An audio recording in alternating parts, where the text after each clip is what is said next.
So in this video, I'm going to show you how to split your screen on your Samsung device. Now, I'm using Samsung A35 for this tutorial.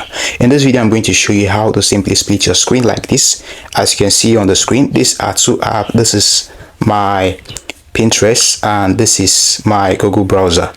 So in this video, I'm going to show you how to simply split your screen on your Samsung in order for you to be able to use two apps at the same time on your Samsung. So guys, let's dive right into the video. But first, if you haven't subscribed to this channel, do it, hit the subscribe button. So the first step you need to take here on your Samsung device is to go to your phone settings like this. So right here, you need to scroll like this and then go ahead and click on this place here where you can see advanced feature. So you need to go ahead and click on that. Now looking right here, you can see multi-window. So looking here, you can see swipe for split screen. So you need to go ahead and click on that and click on in order to enable it. This is actually going to help for fast activation of the split screen. So unlike before, you can actually do it even without enabling it, but this is actually going to help it to be more faster.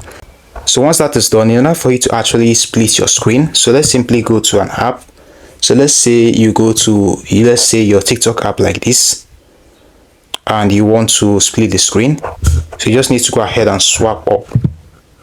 Just swap up.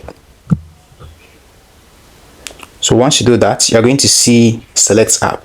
So you need to select the app that you want to add next on your screen. So let's say you want to add, let's say, which app am I going to add now? Let me just simply go ahead and add my calculator. So right here you can see that my TikTok is playing and I can also operate on my calculator. So this is how simple it is to split your screen on your Samsung device. Hope you found this video helpful. Now hit the like button, subscribe and hit the notification bell. See you in the next one. It has always been Daniel.